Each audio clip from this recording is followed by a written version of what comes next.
Assalamualaikum warahmatullahi wabarakatuh. Waalaikumsalam warahmatullahi wabarakatuh. Selamat siang teman-teman dan juga Ibu Debi. Kami dari kelompok 10 izin untuk mempresentasikan tugas ekowisata yaitu potensi ekowisata di Desa Randu Gede, Magetan.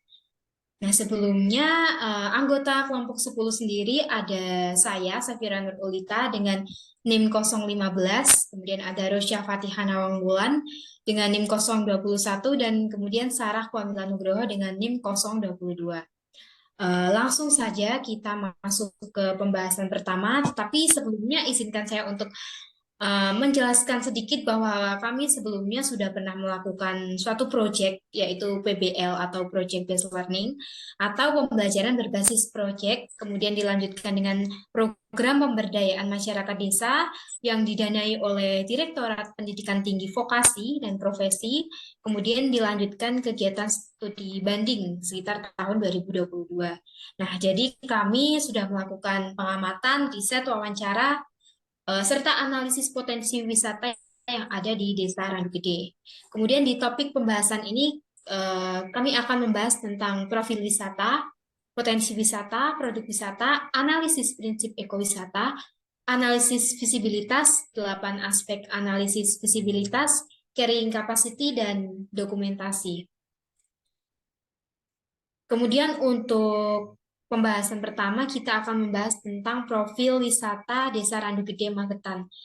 Jadi di Desa Randu Gede ini terletak di kaki Gunung Lawu, tepatnya berada di Kecamatan Plausan, Kabupaten Magetan. Dan di Desa Randu Gede ini memiliki daya tarik utama Randu Gede Hidden Paradise.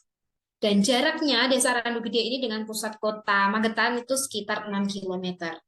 Nah, ini bisa dilihat teman-teman peta menuju Randu Gede Hidden Paradise. Kemudian untuk selanjutnya masuk pada potensi yang pertama yaitu ada Randu Gede Hidden Paradise atau yang disingkat sebagai RHP.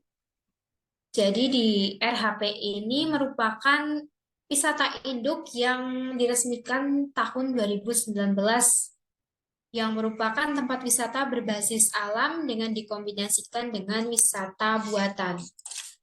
Dan ada beragam atraksi yang ada di RHP ini, diantaranya kupu-kupu menari, kolam ciblon, memberi makan kelinci dan kambing, ATV, jembatan di atas sawah, dan miniatur balon udara.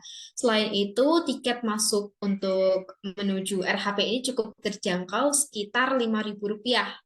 Selain itu, di sini juga ada Padimas Resto yang menyediakan kuliner khas pedesaan. Kemudian untuk potensi selanjutnya,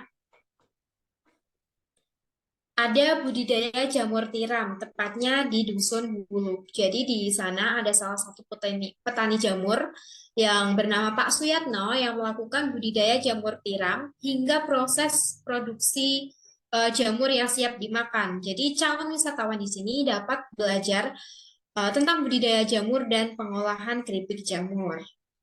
Kemudian potensi selanjutnya ada edukasi pembuatan jamu secara tradisional, tepatnya di Dusun Genggong. Jadi ada industri rumahan yang dilakukan oleh ibu-ibu yang membuat jamu secara tradisional. Lalu untuk potensi selanjutnya, ada kerajinan anyaman bambu, karena hampir setiap rumah yang ada di Randu Gede ini terdapat ibu rumah tangga yang merupakan seorang penganyam. Jadi hasil dari anyaman ini dapat berupa tong sampah, caping, kipas, dan sebagainya. Dan menurut hasil wawancara kami, kegiatan menganyam ini sudah dilakukan secara turun-temurun. Dan untuk produk anyaman ini biasanya sudah sering dipesan oleh beberapa instansi pemerintah. Seperti yang ada di foto ini, yang di bagian tengah itu adalah salah satu pesanan dari instansi, produknya berupa tong sampah dari anyaman. Kemudian potensi selanjutnya, ada off-road activities atau kegiatan off-road yang dapat dilakukan di RHP sendiri ataupun di sekitarnya. Jadi kegiatannya dapat berupa trekking jeep, trail, ataupun ATV. Kemudian potensi selanjutnya, ada kesenian reok, tepatnya di Dusun Genggong ini ada Karang Taruna Candramawa yang masih sering latihan ataupun menampilkan kesenian reok ini. Kemudian potensi selanjutnya ada suasana dan pemandangan alam yang terdapat di Desa Randu Gede.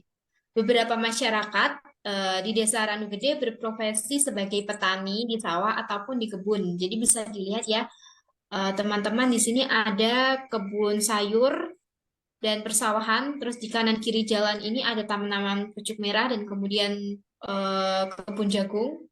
Dan di sini juga ada pemandangan sunrise. Jadi ini dokumentasi kita ketika melakukan kegiatan di sana, proyek di sana. Seperti itu. Kemudian untuk pembahasan selanjutnya akan dipaparkan oleh rekan saya. Silakan Mbak Sarah. Baik, untuk pembahasan selanjutnya, jadi yaitu produk desa wisata. Jadi seperti yang telah dipaparkan oleh Mbak Safira, bahwa Desa Randu Gede memiliki potensi wisata yang menarik, maka dari itu ketika kami melakukan kegiatan Project Based Learning, kami ikut serta membantu membuat produk untuk Desa Randu Gede. Salah satunya yaitu paket wisata. Seperti yang teman-teman dapat lihat di layar, kami membuat 3 paket wisata dengan tema yang berbeda, namun dengan tujuan yang sama, yaitu kami ingin mengajak wisatawan untuk dapat menikmati suasana serta merasakan pengalaman tinggal bersama masyarakat lokal di Desa Randu Gede. Untuk paket yang pertama, yaitu Randu Gede Adventure. Dengan durasi 1 hari, teman-teman dapat dilihat di sini dalam paket wisata ini kami fokus mengajak wisatawan untuk menghabiskan 1 hari berkegiatan di Desa Randu Gede dengan melakukan berbagai macam aktivitas seperti menikmati suasana di Padi Mas Resto, kemudian berkeliling desa menggunakan jeep. Wisatawan juga dapat menikmati semua wahana dan fasilitas yang ada di Randu Gede Hidden Paradise. Lalu untuk paket yang kedua yaitu Randu Gede Family Bali Deso dengan durasi 2 hari 1 malam. Dalam paket wisata ini kami mengajak wisatawan untuk menginap dan merasakan pengalaman tinggal bersama masyarakat lokal Desa Randu Gede serta melakukan berbagai macam aktivitas seperti belajar menganyam caping, memasak makanan tradisional, belajar menanam padi, dan juga belajar bagaimana cara membudidayakan jamur. Dan untuk paket yang terakhir yaitu Local Culture Bali Deso dengan durasi 3 hari 2 malam, hampir sama dengan paket wisata yang kedua. Bedanya di paket wisata ini kami fokus mengajak wisatawan untuk merasakan pengalaman menjadi warga lokal Desa Randu Gede dengan cara mengikuti seluruh kegiatan yang biasa dilakukan oleh masyarakat lokal. Jadi wisatawan diajak untuk bertani, terus menganyam bambu, membudidayakan jamur, dan juga ikut menyiapkan makanan tradisional untuk makan malam bersama. Kemudian selain paket wisata, kami juga membantu Desa Randu Gede membuat guidebook dan juga brosur. Berikut merupakan dokumentasi hard copy dari guidebook paket wisata dan brosur yang kami buat menggunakan 2 bahasa, yaitu bahasa Indonesia dan bahasa Inggris. Untuk selanjutnya, analisis prinsip ekowisata. Kami melakukan analisis prinsip ekowisata di Desa Randu Gede menggunakan teori yang telah diajarkan oleh Ibu April, yaitu ada 5 prinsip ekowisata. Yang pertama, konservasi. Pemerintah Desa Randu Gede dan masyarakat lokal melakukan kegiatan tanam pohon bersama serta melakukan penanaman aneka tumbuhan maupun tanaman hias di Randu Gede Hidden Paradise. Selain itu, masyarakat lokal juga turut serta merawat tanaman dan tumbuhan di sekitar tempat tinggalnya sesuai arahan dari pemerintah desa. Teman-teman dapat lihat di layar, ini merupakan dokumentasi pemerintah desa dan masyarakat lokal yang melakukan konservasi penanaman pohon di area Desa Randu Gede. Lalu yang kedua, ekonomi. Di Desa Randu Gede, masyarakat mendapat keuntungan dari produk yang dijual ke wisatawan. Produk-produk tersebut juga dapat dijual melalui toko UMKM yang berada di Randu Gede Hidden Paradise atau RHP, dan juga paket wisata yang dibuat menyesuaikan dengan kegiatan masyarakat sehingga wisatawan dapat mengikuti kegiatan sehari-hari masyarakat lokal. Lalu yang ketiga, pendidikan. Desa Randu Gede memiliki unsur edukasi dari budidaya jamur tiram, pembuatan jamu tradisional, dan pembuatan anyaman bambu sehingga bisa menambah wawasan ilmu dan keterampilan wisatawan.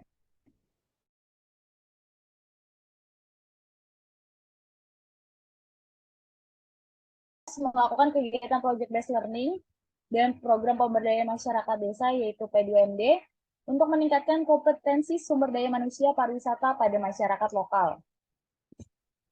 Lalu yang keempat, wisata. Desa Randu Gede memiliki beragam atraksi wisata yang terdapat di Randu Gede Hidden Paradise seperti yang telah dipaparkan oleh Mbak Safira, seperti kupu-kupu menari, kolam ciblon, memberi makan kelinci, spot foto, balon udara, dan jembatan di atas persawahan serta atraksi adventure lainnya. Selain itu, Desa Randu Gede memiliki keindahan alam yang tidak kalah dengan desa lainnya seperti persawahan, perkebunan, perbukitan, dan juga pegunungan di sekitar Desa Randu Gede. Lalu yang kelima, partisipasi masyarakat. Partisipasi yang dilakukan oleh masyarakat Desa Randu Gede yaitu membuat produk UMKM yang dijual ke pusat oleh-oleh di Randu Gede Hidden Paradise atau RHP. Dari situ juga masyarakat mendapat keuntungan.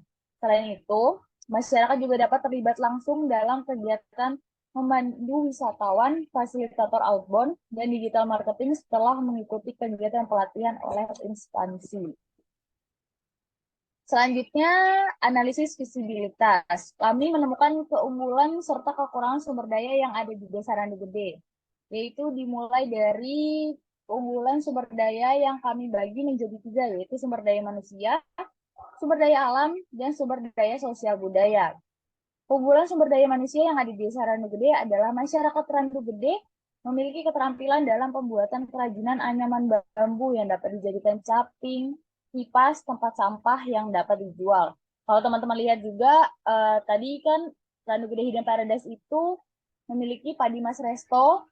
Nah, Padimas Resto itu uh, anyaman bambunya yang buat adalah masyarakat Desa Randu Gede sendiri.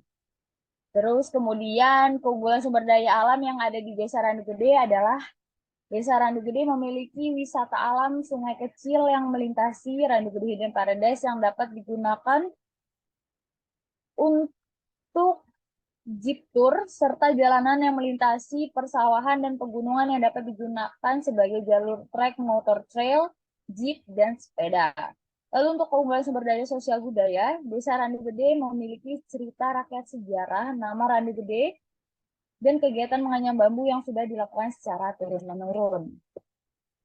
Selanjutnya, kelemahan sumber daya yang kami temukan di Desa Randu Gede ada 3, yaitu pertama, masyarakat lokal yang belum memahami potensi wisata di daerahnya dan kesadaran wisata masih kurang. Jadi dapat dibilang bahwa masyarakat Desa Randu Gede ini masih sangat apatis terhadap potensi pariwisata yang ada di Desa Randu Gede. Kemudian kelemahan yang kedua terletak di sinyal atau jaringan yang kurang stabil di Desa Randu Gede, seperti yang telah dijelaskan sebelumnya, bahwa Desa Randu Gede memiliki 3 dusun, yaitu Dusun Genggong, Sentul, dan Buluh. Untuk pembagian sinyal atau jaringan itu masih belum merata secara keseluruhan ke semua dusun. Hanya Dusun Genggong dan Buluh sajalah yang memiliki sinyal atau jaringan yang cukup stabil, dikarenakan kedua dusun tersebut terletak dekat dengan kantor kepala desa dan wisata inti Randu Gede Hidden Paradise. Lalu untuk kelemahan yang terakhir, di Desa Randu Gede masih memiliki kekurangan di fasilitas penginapan atau homestay-nya. Selama kami melakukan kegiatan project based learning, kami juga ikut mensurvei rumah-rumah yang layak dijadikan penginapan atau homestay. Namun sayangnya dari masyarakat banyak yang tidak setuju jika rumah mereka dijadikan penginapan atau homestay untuk wisatawan. Baik, untuk pembahasan selanjutnya akan dijelaskan oleh rekan saya, Mbak Rus ya. Baik, untuk selanjutnya saya Rosya Fatiha dengan NIM 021 izin untuk melanjutkan presentasi. Slide selanjutnya yaitu 8 aspek analisis. Di sini kami menggunakan analisis visibilitas berdasarkan 8 aspek yang telah dipaparkan oleh Bu Debbie kemarin. Yang pertama yaitu menganalisis situasi lokasi.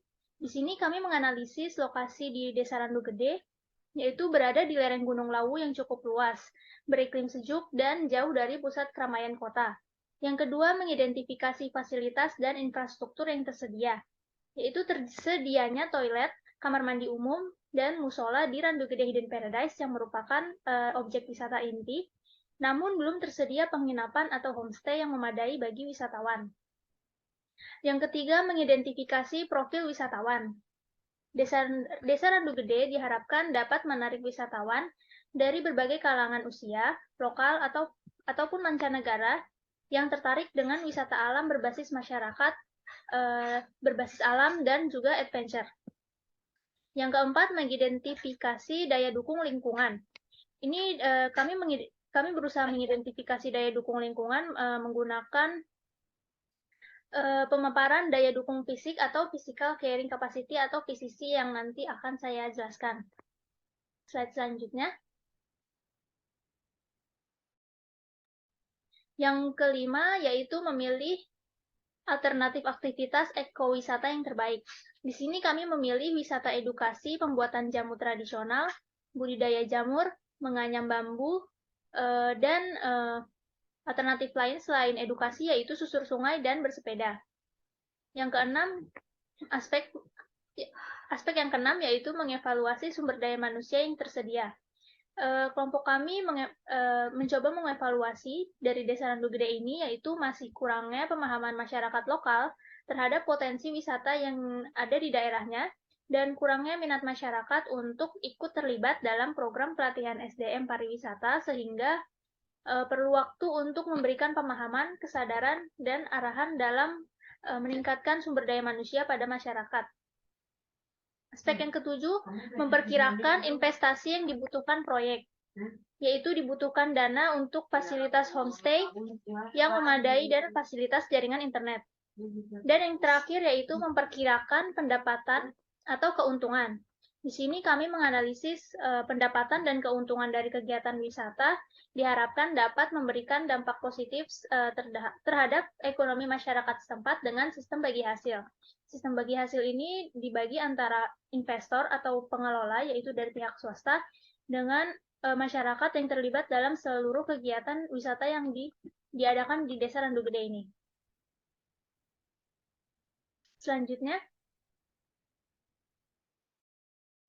Selanjutnya carrying capacity yang kami hitung untuk wilayah Desa Randu Gede. Di sini kami menggunakan rumus yang telah dijelaskan oleh Bu Debbie, yaitu PCC sama dengan A atau luas area yang digunakan untuk area wisata dikali 1 per B. B adalah luas area atau ruang gerak yang digunakan wisatawan untuk berwisata. Dan dikali RF yang merupakan rata-rata waktu yang dibutuhkan wisatawan untuk sekali kunjungan. Di sini kami mendapatkan A dari luas area yang digunakan untuk area wisata di Desa Randu Gede ini ada 16.000 meter persegi, dan B-nya kami ambil 10 meter. Namun karena kami menggunakan satuan meter persegi, sehingga 10 meter tersebut kami jadikan 100 meter persegi. Kemudian dengan jam buka objek wisata, jam 8 sampai jam 5 sore, yaitu dengan durasi 9 jam per hari, dan waktu kunjungan wisatawan per harinya biasanya 4 jam per hari. Dengan begitu, dapat didapatkan RF sama dengan 9 per 4 sama dengan 2,25 jam. Sehingga dapat kita hitung PCC-nya adalah 360. Dengan kesimpulan, secara fisik, Desa Randu Gede dapat menampung jumlah kunjungan wisatawan sebanyak 360 orang dalam sehari. Slide selanjutnya.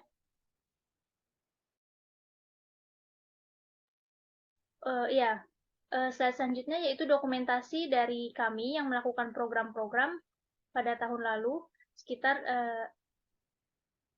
Nah, ini merupakan dokumentasi dari program Project Based Learning yang merupakan salah satu program dari kampus kami, kampus mengajar. Yang kami laksanakan pada bulan Maret sampai Juli 2021. Ini di paling kiri ini merupakan dokumentasi kami saat menjadi pengisi atau memberikan arahan kepada masyarakat desa tentang sadar wisata. Dan yang di tengah ini yang kami di sawah, kami sedang melakukan survei di objek wisata untuk membuat paket wisata. Dan selanjutnya merupakan dokumentasi dari program kami yang kedua, yaitu program pemberdayaan masyarakat yang terus hingga